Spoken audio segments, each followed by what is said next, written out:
بسم الله الرحمن الرحيم. حضرات السادة والسيدات، أحييكم بتحية الإسلام المباركة، فأقول السلام عليكم ورحمة الله تعالى وبركاته.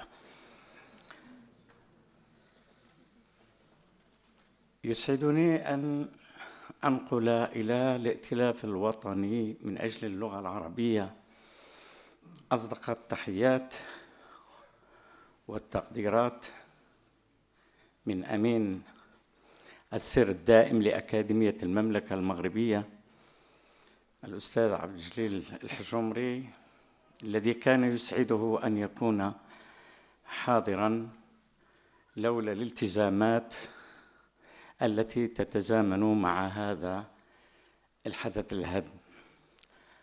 وبهذه المناسبة أجدد باسم أكاديمية المملكة المغربية شكرنا وتقديرنا للائتلاف الوطني، ممثلا في رئيسه الدكتور فؤاد بوعلي، على جهود الائتلاف من أجل اللغة العربية ومن أجل أن تأخذ اللغة العربية مكانتها القانونية والإعلامية والثقافية.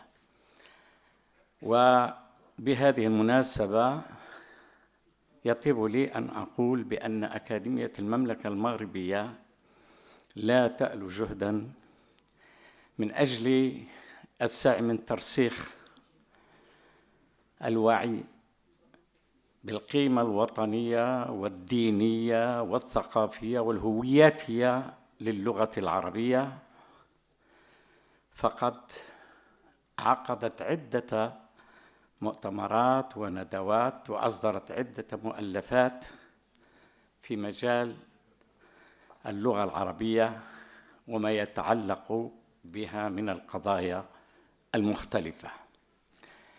وأتذكر الندوة الدولية الكبرى الأخيرة التي نظمت تحت عنوان اللغة العربية في المجال الإعلامي والقانوني والثقافي بالمغرب، وقد صدر هذا الكتاب.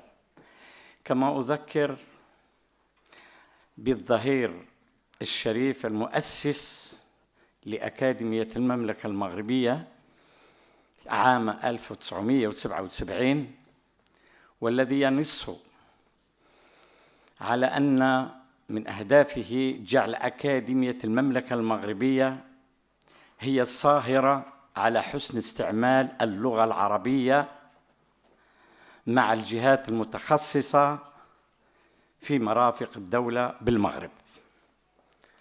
مرة أخرى باسم أمين السر الدائم بروفيسور عبد الجليل الحجمري أجدد الشكر للائتلاف الوطني ولجميع الذين أسهموا في إنجاح هذا الحدث وهذا المؤتمر، والسلام عليكم ورحمة الله تعالى وبركاته.